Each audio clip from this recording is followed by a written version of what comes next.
grande abraço para você, aluno do MT Enem. Eu sou o professor Zacarias e a partir de hoje eu vou ficar o responsável pelas gravações das videoaulas de matemática, ok? Muito bem, então nessa primeira revisão que nós vamos fazer, nós vamos trabalhar com as três grandezas que todos os anos estão caindo no Enem, em termos de questão aberta ou em termos de questão auxiliar como ferramenta para outros conteúdos. Quem são essas grandezas? São as grandezas de comprimento, área e volume, ok?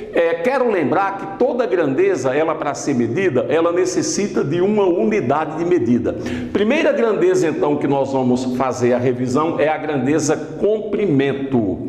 Comprimento, eu posso medir o comprimento dessa sala, o comprimento de uma rua, de uma avenida, o comprimento, por exemplo, da largura da apostila ou caderno que você está utilizando. Então, para cada tipo de medida, eu vou ter uma unidade adequada. De maneira geral, a unidade padrão, a unidade oficial e padrão da grandeza comprimento, ela chama-se metro linear, que você já conhece a abreviatura que é M minúsculo. Então, unidade padrão de comprimento, metro linear. Quem é o metro linear? É esse metro aqui que está em minhas mãos, você já conhece essa régua desse metro, um metro tradicional. É esse comprimento, é essa distância, que você conhece também da prática do dia a dia, você sabe que ele aparece naqueles equipamentos mais flexíveis, como a trena, como a fita métrica, ok? É o metro linear.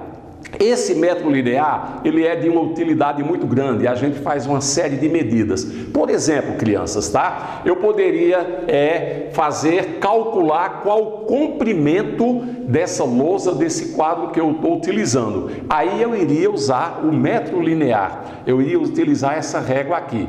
Mas, por exemplo, se eu desejasse medir o comprimento desse pincel que eu estou utilizando, aí já não ficaria cômodo e adequado eu utilizar essa régua, o metro linear. Eu teria que utilizar uma unidade de comprimento menor do que o metro, né? Eu teria, nesse caso, que utilizar a unidade centímetro, ok? Ok. Vamos supor também, nós vamos trabalhar com muitos exemplos, que eu quisesse calcular a distância que separa uma cidade do interior de Alagoas até uma cidade do interior do Rio de Janeiro. Quando eu vou calcular, quando eu vou medir a distância entre duas cidades, aí não fica cômodo eu utilizar como unidade de medida o metro linear. Eu teria que utilizar uma unidade bem maior do que o metro, que você já conhece de tua experiência de vida, da prática do dia a dia. Nesse caso, eu teria que utilizar a unidade quilômetro, que equivale a 1000 metros. Certo? Certo. Quer dizer que quando eu estou estudando o sistema métrico decimal, que é dentro dessa revisão das três grandezas que eu falei para vocês, existem unidades que são maiores e menores. As unidades de comprimento, que é o que nós estamos iniciando a revisão, são essas unidades que eu coloquei aqui e que nós vamos fazer uma revisão, porque tem algumas delas que de repente você já esqueceu, pelo tempo que faz que você fez o ensino fundamental. Então vamos lá. Quem são as unidades de comprimento? Aqui no meio da escala eu coloquei a unidade padrão, que é o metro linear. Existem aquelas unidades, pessoal, que são superiores ao metro, são chamados múltiplos do metro linear. E existem aquelas que são menores, são inferiores. Formando a escala geral, eu coloquei aqui na vertical, por extenso. Eu tenho quilômetro, que equivale a 1000 metros, você já sabe da prática. Hectômetro, aqui está a abreviatura, o símbolo, que são 100 metros. Decâmetro, 10 metros. E aqui no meio, a unidade padrão que acabamos de revisar, que é o carinha aqui, o metro linear. Unidades inferiores ou abaixo do metro, menores. Decímetro, símbolo, abreviatura DM. Centímetro, você já conhece, CM. E milímetro, MM. Então aqui eu tenho por extenso e com as abreviaturas as unidades de medir comprimento, unidades oficiais, ok? Ok. Crianças, vejam bem, é importante que você faça um exercício de memorização pegando essas unidades aqui através das abreviaturas e faça como eu acabei de fazer aqui, ó, colocando de preferência na horizontal. Então eu tenho aqui, ó, quilômetro, hectômetro, decâmetro, metro, decímetro, centímetro e milímetro. Colocando essas abreviaturas, você não só está memorizando o nome das unidades, como você vai ver a técnica de transformação. Transformação de quê, professor Zacarias? Olha, é a conversão de uma para outra unidade. É muito comum em provas das escolas, quem está terminando o ensino médio, em vestibulares de faculdades particulares e principalmente no Enem, tá? E até concursos públicos, exercícios que mostram, por exemplo, como se transforma, como se converte uma certa quantidade de hectômetro para metro, uma certa quantidade de centímetro para quilômetro. Por que não? Vai dar frações, vocês vão ver isso aí, tá? A dúvida de quem faz tempo que revisou essas escalas de comprimento é exatamente essa transformação, tá? Então vamos fazer o seguinte, vamos ver alguns exemplos que eu vou mostrar para vocês, tá? Vamos ver alguns exemplos. 2 exemplozinhos serão suficientes para você ter uma ideia, para você resolver qualquer exercício, qualquer situação que apareça, tá? Então, olha, vamos ver aqui, ó, transformar. Vamos lá? Transformar quem para quem? Por exemplo, em primeiro lugar, suponha que você vá transformar 25 hectômetros, você deseja transformar em decímetros. Olha só, 25 hectômetros em decímetros, ok? Ok, agora presta bem atenção, para fazer esse cálculo eu vou fazer o seguinte, tá? Eu vou pegar, até por uma questão de ganhar espaço aqui no quadro, de ficar mais legível, ficar uma lousa mais organizada, eu vou repetir essa escala um pouco aqui abaixo. Então vamos lá, ó. Através de abreviaturas, quilômetro, hectômetro, decâmetro e a unidade padrão e oficial de comprimento aqui no centro, que é o metro. Mais à direita, os submúltiplos do metro, né? Aí eu tenho decímetro, eu tenho centímetro e a menor nessa escala, que todo mundo conhece também, que é o milímetro. Crianças, olha bem, vocês vão ver a importância de repetir isso aqui para fazer a transformação. Eu quero transformar 25 hectômetros em decímetros. Na prática, eu vou sair daqui, ó, de hectômetro e eu vou chegar até o que? Decímetro. Vou sair dessa unidade e chegar naquela. Importante isso que eu vou falar para vocês. Eu estou saindo da esquerda para a direita. Eu estou saindo de uma unidade maior para uma menor. Primeira técnica que nós vamos ver aqui, que é esse macete, você pode chamar assim, ó. Eu vou ver quantos pulos eu vou dar para sair de hectômetro e chegar em decímetro. Quantos pulos, olha? Um pulo, esses pulos são contados, unidade por unidade. Então vamos lá. Um pulo, 2 pulos, 3 pulos. Para sair de hectômetro, que eu quero transformar em decímetro, eu dei 3 pulos. Crianças, esses 3 pulos correspondem a 3 zeros. Então presta bem atenção, ó. Eu vou colocar aqui, ó, 3 pulos, tá? São iguais a 3 zeros. 3 zeros, já que o sistema é decimal, 3 zeros equivale a que número? Número 1000. É o número 1, em qualquer caso que você for transformar, acompanhado da quantidade de zeros correspondente à quantidade de pulos. Quer dizer que 3 pulos é igual a 3 zeros, 3 zeros corresponde ao número que? 1000. Professor Zacarias, por que cada pulo corresponde a um zero? É porque o sistema é decimal. Cada uma dessas unidades é 10 vezes mais aquela imediatamente inferior. Crianças, vamos agora para a prática, para resolver o problema, tá? Quer dizer que esses 25 hectômetros, tá? Que eu quero transformar em decímetro, ele vai ser igual a 25 ou qualquer número que viesse aqui no lugar de 25, e a quantidade que eu vou transformar em outra unidade. 25 vezes quem? Vezes o número 1000, tá? Para transformar 25 hectômetros em decímetro, eu peguei o 25, estou multiplicando por 1000, porque 1000 tem 3 zeros e 3 zeros corresponde a 3 pulos que eu dei para sair de uma unidade e chegar na outra. Então é 25 vezes 1000, 25 vezes 1000, 25.000 o quê? 25.000 decímetros, ok? Olha, deixa eu fazer aqui rapidão uma revisãozinha bem rápida para você entender como que foi esse macete. Não é bem macete, é uma técnica porque cada pulo corresponde a 10, porque cada unidade é 10 vezes maior do que aquela inferior. Então veja bem, ó. Fui transformar 25 hectômetros em decímetros. Eu conto a quantidade de pulos. Um pulo, 2, 3 pulos. Cada pulo corresponde a um zero. 3 pulos são 3 zeros. Como o sistema é decimal, 3 zeros corresponde ao número 1000. Se fosse 5 pulos, seria 5 zeros, aí eu teria o número 100.000. 6 pulos seria 1 milhão. Um pulo seria 10 e daí por diante, ok? Beleza. Quer dizer que eu fiz o meu primeiro exemplo e percebendo aqui o que é importante, ó. Eu multipliquei porque é da esquerda para a direita, é de uma unidade maior para uma unidade menor ou inferior. Nós vamos ver agora um exemplo que eu vou transformar uma unidade menor para uma maior, que vai ser da direita para a esquerda, e nesse caso a operação de transformação não vai ser a multiplicação, e sim a divisão. Eu vou apagar aqui, ó, tá? E vou utilizar essa escala que já está aqui na lousa, certo? Vou utilizar, vou apagar essa parte aqui.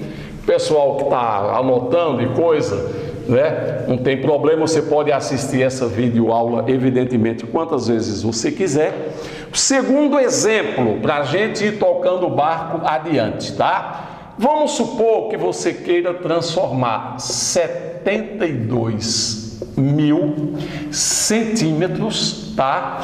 Vamos ver, 72.000 centímetros em hectômetros. Olha, vou pegar 72.000 centímetros e vou transformá-lo para essa unidade aqui que é hectômetro. Eu estou dando esses exemplos aí, utilizando algumas unidades que não são muito usadas no dia a dia, porque o Enem, ano passado mesmo, caiu transformação utilizando essas unidades não muito utilizadas diariamente, tá? E aquelas transformação de metro para centímetro, você já sabe que multiplica por 100, né? De quilômetro para metro, multiplica por 1000, você já sabe da prática do dia a dia. Mas vamos ver aqui o que interessa, né? Nesse momento, 72.000 centímetros em hectômetro. Então vamos lá, vamos ver quantos pulos eu vou dar para sair de centímetro e chegar aqui em hectômetro. Vamos ver? 1, 2, 3, 4 pulos. Olha, o que é que nós acabamos de ver, não é? 4 pulos, esse pulo ficou feio pra caramba, não tem problema, né? Vamos melhorar aqui. Eu tenho 4 pulos, correspondem a 4 zeros. 4 zeros na escala decimal corresponde ao número 10.000, ok? Que é igual a 10.000. Evidentemente, na hora da prova do Enem, você não vai escrever tudo isso que eu estou escrevendo, fazer toda esse detalhamento. Estou fazendo isso aqui para quando você chegar na reta final, ou bem antes, que é o que aconselhamos, você ir fazendo as suas revisões, assistindo às videoaulas, para você ver a organização e qual o método ou os métodos que você tem que utilizar.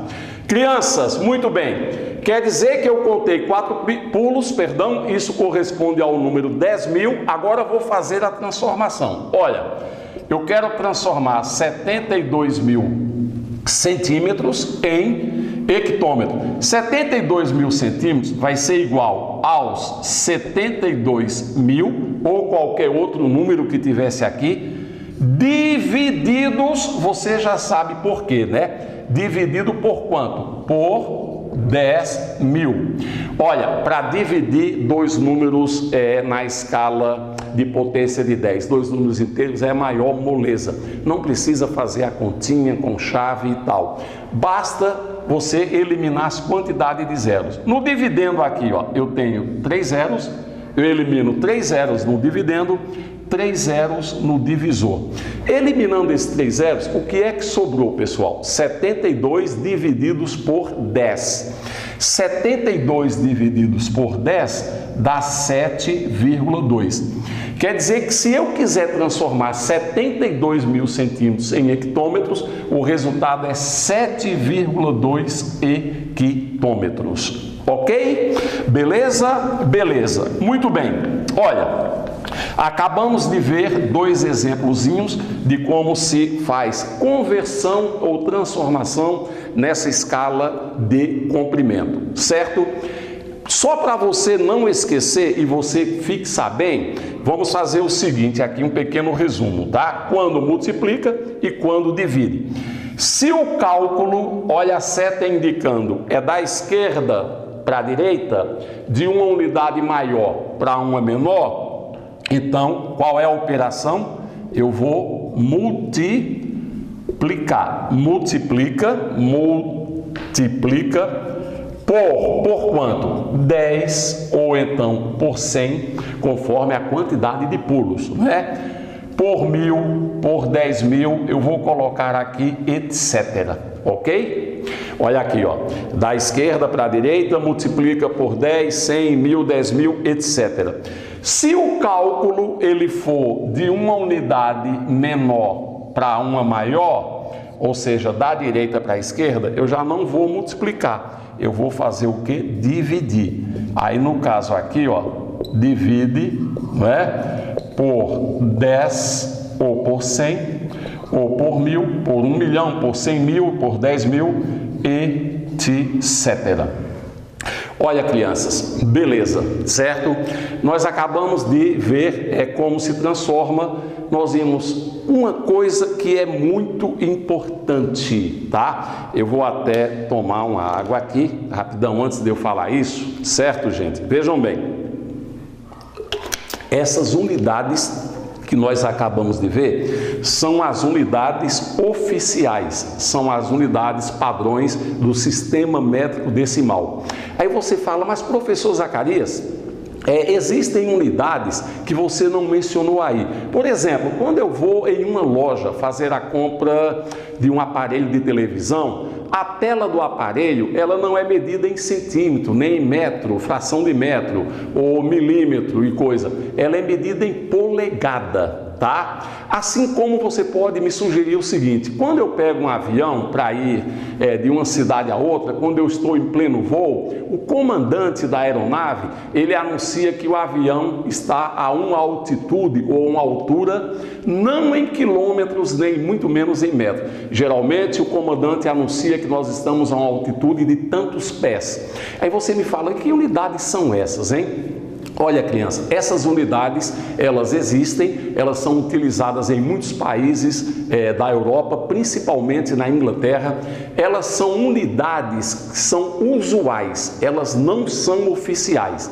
Eu não vou escrever, eu vou apenas falar o valor dessas unidades aí, algumas delas, mas fiquem tranquilos, se cair algum cálculo no Enem, que há necessidade de fazer a transformação de uma unidade usual, dessas que nós exemplificamos, para uma unidade oficial, aqui, dessas que nós utilizamos nessa escala, fiquem tranquilos que o Enem tem obrigação de fornecer para você, candidato do MT-ENEM, e os outros também, os valores da transformação. Por exemplo, olha só, antigamente, durante a Revolução Francesa, os países que mantinham comercialização entre si, eles utilizavam muitas medidas. Essas medidas, principalmente de comprimento, elas eram baseadas em partes do corpo humano.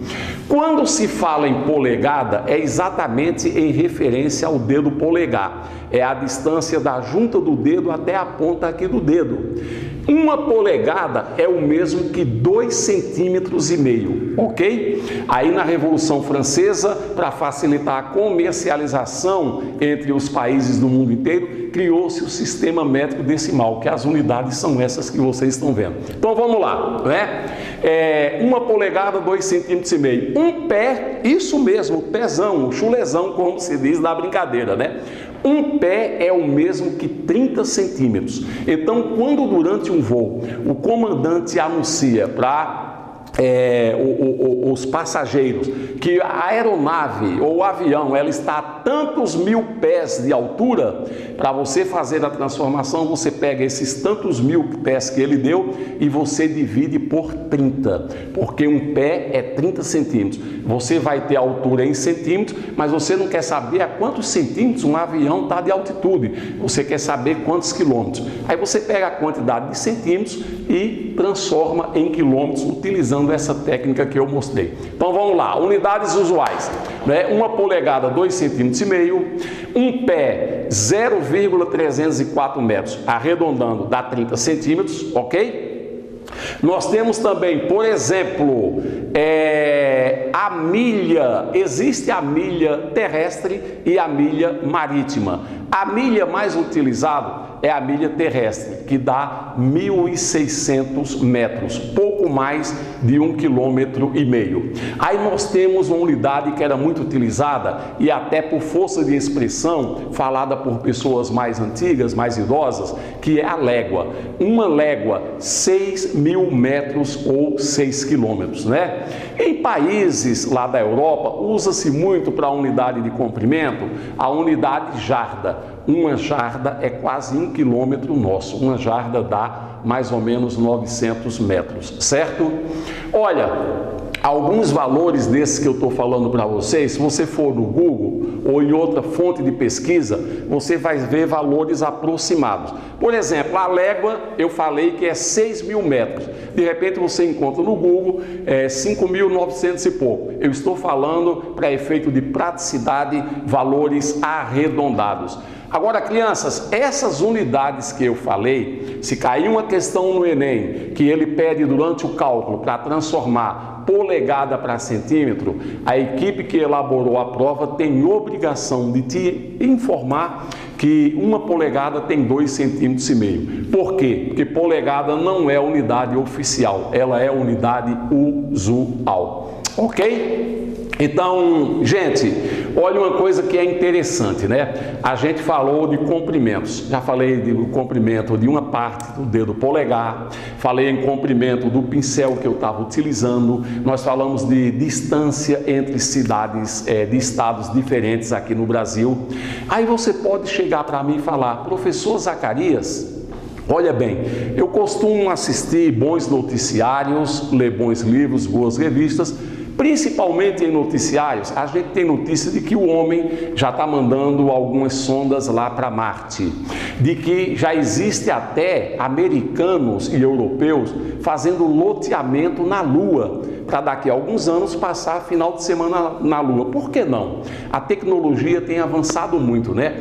Aí você fala, professor, e essas distâncias maiores? Se eu quiser saber a distância entre a Terra e a Lua, a distância entre a Terra e o Sol. Olha, gente, nesse caso aí, para saber essas distâncias muito grandes, aí já fica meio incômodo eu utilizar o quilômetro. Aí eu tenho que utilizar unidades especiais. Eu vou falar de duas para vocês, tá? Antes de eu falar dessas unidades enormes, unidades que eu vou falar para vocês superiores ao quilômetro. E daqui a pouco eu vou falar também de unidades inferiores ao milímetro. Para eu falar de unidades de distância superiores ao quilômetro, primeiro eu vou falar para vocês sobre a velocidade da luz. O valor da velocidade da luz, entendendo como ela se propaga, vai ajudar vocês a entender essas unidades que eu vou falar superiores ao quilômetro. Crianças, a velocidade da luz, você está fazendo o MT-ENEM, assistindo aula presencial, assistindo nossas videoaulas, você deve se lembrar, o valor da velocidade da luz é 300.000 quilômetros por segundo. por segundo, perdão. Isso significa que a luz, ela é tão veloz, mas tão veloz, que ela faz 300 mil quilômetros em apenas um segundo. Crianças, para vocês terem uma ideia de tão grande que é essa velocidade, olha, uma coisa que eu vou falar para vocês, tá? O navegador português, o Magalhães, Fernão de Magalhães, ele levou para fazer o que se chama de circunnavegação, ou ele executar uma volta ao redor da Terra, ele levou 3 anos, 36 meses, tá? Para dar uma volta completa em torno da Terra. A luz, ela é tão veloz que essa mesma volta que Fernando Magalhães ele deu em torno da Terra, a luz faz isso aí, esse deslocamento, 7 voltas e meia em torno da Terra em apenas um segundo, para você ter uma ideia de como a luz ela é veloz. Olha, crianças, muito bem, presta bem atenção, tá? A primeira unidade superior ao quilômetro que eu quero falar para vocês chama-se unidade astronômica, UA. O que é unidade astronômica? É uma unidade que representa a distância da Terra até o Sol, o nosso astro-rei. Você se lembra, você sabia qual é a distância da Terra ao Sol? 150 milhões de quilômetros. Olha, por exemplo, nós estamos aqui no Mato Grosso. Se daqui de Cuiabá a Maceió, que é mais ou menos 2.500 quilômetros, você acha uma distância exagerada? Imagina 150 milhões de quilômetros. Essa distância da Terra ao Sol, ela é tida nos cálculos mais avançados de física ou de números maiores, ela é tida como, eu falei, unidade astronômica. Agora presta bem atenção, tá? 150 milhões de quilômetros. Sabe qual o tempo que a luz do Sol, ou seja, a luz, através de sua velocidade, leva para sair do astro-rei Sol e chegar aqui na Terra? Apenas 8 minutos e 8 minutos. Olha como a luz é veloz. Ela percorre 150 milhões de quilômetros, distância da Terra ao Sol, em apenas 8 minutos. Ok, gente? Muito bem. Essa é a primeira unidade, chama-se unidade astronômica, que é um valor superior ao quilômetro. A segunda unidade que eu apenas quero falar para vocês, não vou escrever nada, chama-se o ano-luz. Tem gente que confunde ano-luz com unidade de tempo. O ano-luz não é tempo, o ano-luz é distância, é espaço, é um comprimento gigantesco.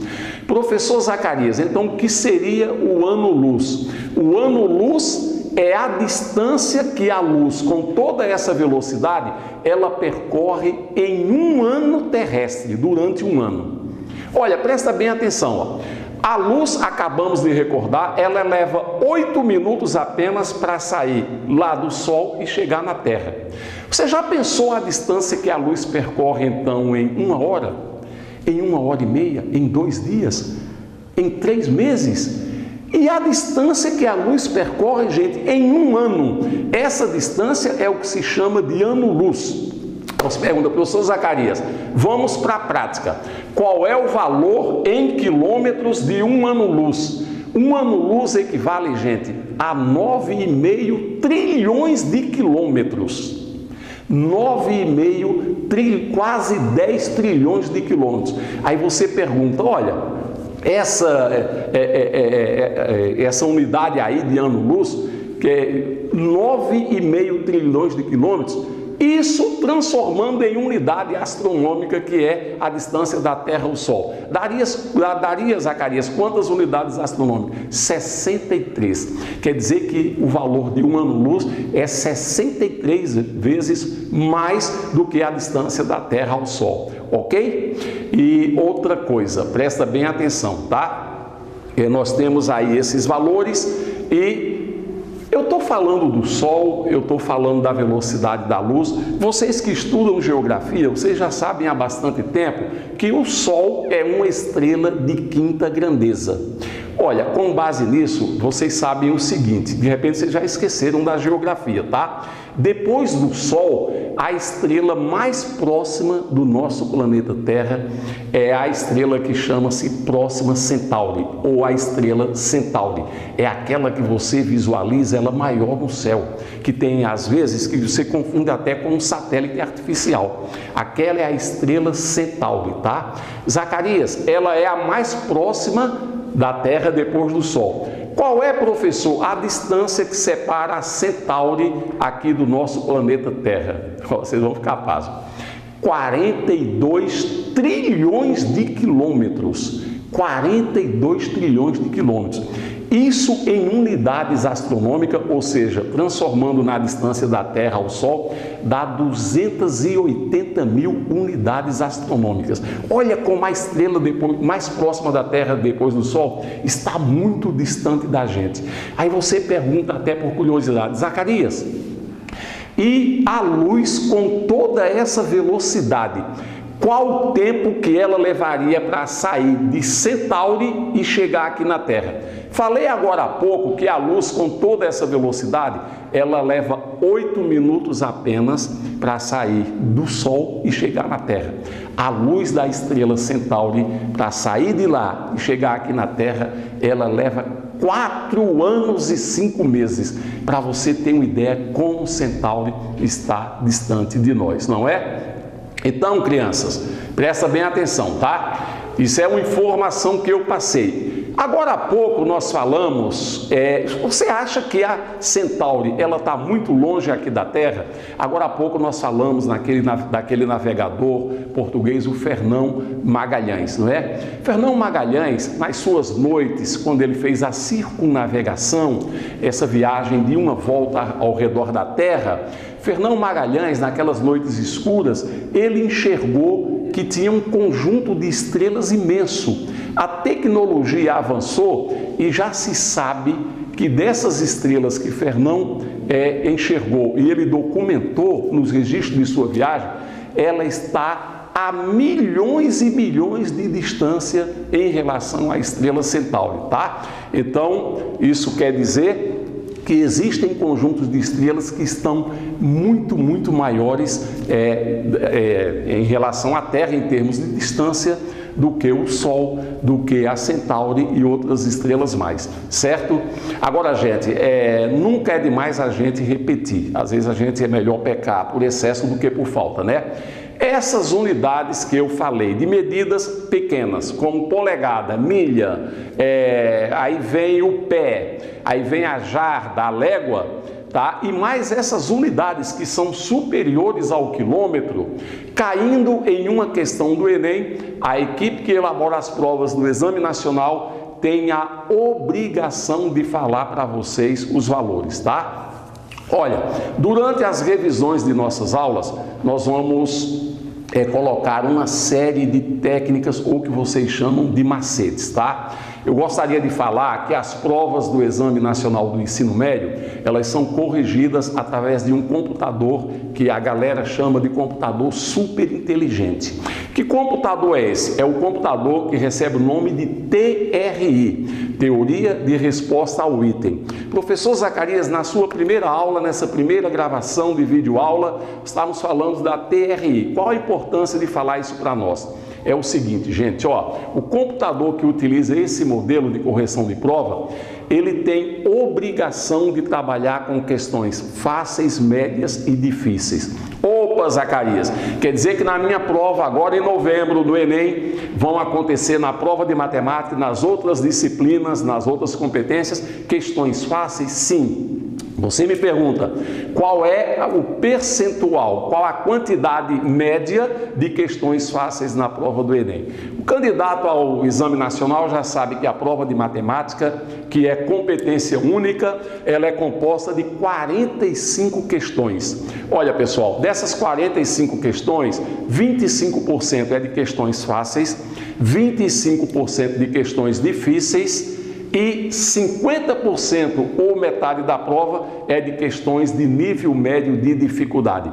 Ora, são 45 questões, matemática, 25% é de questões fáceis 25% de 45 vai dar um número entre 10 e 11. Eu vou arredondar para cima. Na prova do Enem, todos os anos existe uma média de 11 questões fáceis. Agora, cuidado, viu, gente? As questões fáceis, o candidato, ele só vai descobrir que ela realmente é fácil, o grau de facilidade, se ele fizer a leitura criteriosa dos enunciados, tá? Ele tem que ler o enunciado. E outra coisa que é importante, os conteúdos que eu estou falando que são de questões fáceis, o candidato tem que ter visto esse conteúdo. Tem escolas que, por umas razões ou outras, deixam de ministrar determinados conteúdos, não é mesmo? Principalmente aquelas que entram em processo de paralisação. Então, atrasa os conteúdos. Então, um conteúdo, uma questão, por mais fácil que ela seja, se o candidato não fez a revisão, então para ele vai se tornar algo muito difícil, tá? Então, presta bem atenção. Por isso que nós do MT-ENEM, em todas as disciplinas, estamos fazendo as revisões e vamos priorizar, focar, sobretudo, os conteúdos que estatisticamente todos os anos caem em nossas provas, né? Aí você fala, no tocante à matemática, Zacarias, quem são os conteúdos que caem todos os anos que nunca falharam? Dá uma dica para você, você depois anota, tá? Na matemática, do novo Enem, que é de 2009 para cá, todos os anos nunca falhou. Escala, que nós vamos fazer a revisão, tá? Escala numérica, estatística, com ênfase para média, mediana e moda, probabilidade, que todos os anos caem duas questões, geometria, principalmente geometria plana e espacial, são as geometrias que mais caem no Enem. Cai também a geometria analítica, tá? Olha, gente, falamos de escala, falamos de probabilidade, falamos de geometria, análise combinatória. Sempre caía uma, agora está caindo duas questões, tá? E outro conteúdo que muito cai no Enem é a matemática básica. Só que a matemática básica, que é quase metade da prova do Enem, não é aquela matemática básica tradicional. A matemática básica tradicional, ela tem que ser revisada como ferramenta auxiliar para alguns cálculos. A matemática básica, que é quase metade da prova do Enem, é a matemática básica contextualizada. Que é uma matemática básica contextualizada? É uma matemática, são questões do dia a dia que, para serem resolvidas, elas necessitam das ferramentas porcentagem simples, alguns casos regra de 3 simples, potências de 10, equação de primeiro grau, tá? São as ferramentas. A matemática básica, que contextualiza situações, ela, além dessas ferramentas que eu acabei de falar, elas necessitam de uma boa dosagem de raciocínio lógico. Estou perguntando aqui para o pessoal, para o câmera, para a nossa auxiliar Adriane, se já está chegando o final desse primeiro bloco, né? Está quase chegando o final do primeiro bloco. Então, muito bem, pessoal. Foco no Enem desse ano leiam. Leitura é fundamental. Não adianta eu ir fazer uma prova da área de exatas, matemática, física e química, envolve muito cálculo, se eu não fizer a leitura criteriosa dos enunciados. Opa, agora surgiu uma problemática, né? Você fala, professor Zacarias, estou sabendo que foi feito um cálculo que o tempo médio para um candidato ao Enem ler, interpretar, no caso de exatas, fazer os cálculos e passar para o gabarito, é um tempo de 3 minutos. É isso, Zacarias? Sim, é o tempo médio. Aí você fala, como que em apenas 3 minutos você vem falar em leitura criteriosa de enunciados? É pelo seguinte, olha, como a TRI trabalha com questões fáceis, tem questão no Enem, se você ler o pequeno enunciado dela e você entender, ela leva de 5 a 6 segundos apenas para ser respondido. Nós vamos ver situações que comprovam isso aí, certo? Então, as questões fáceis é para o aluno resolver de imediato e ganhar tempo para as questões difíceis, tá? E também aquelas questões que são difíceis e que todos os candidatos ao Enem chegam num instante da prova, que o maior adversário é esse aqui, é o tempo, é o relógio, tá? Para essas questões que, dependendo da circunstância, o aluno vê que não tem outra alternativa a não ser o chute, Chute, crianças, é o último recurso que a gente orienta, só em último caso. E mesmo assim, se tiver que partir para o chute, você tem que usar um chute inteligente. Ah, Zacarias, quer dizer que existe um chute inteligente e um chute burro? Sim. Durante as nossas revisões aqui em matemática, eu vou mostrar algumas técnicas para vocês do chute inteligente, tá? Chutar é o último recurso, mas se não tiver outra alternativa, você tem que usar critério, chutar inteligentemente. E isso nós vamos orientar todos vocês, tá? Não esqueçam, leitura dos enunciados é fundamental, seja qual for a disciplina que você estiver fazendo a prova na hora. Tá? Então, importante você fazer revisão, o Enem daqui a pouco vai chegar na reta final, você se alimentar bem, você ter um limite de hora para estudar por dia. Esse limite de hora, o teu organismo, a tua cuca que vai dizer, tá? Mas é importante que você dê aí, entre um bloco de estudo e outro, pelo menos uns 10 minutos, que é para o teu cérebro codificar todas as informações recebidas. Pessoal, um grande abraço. Nós acabamos de fazer uma revisão da grandeza comprimento.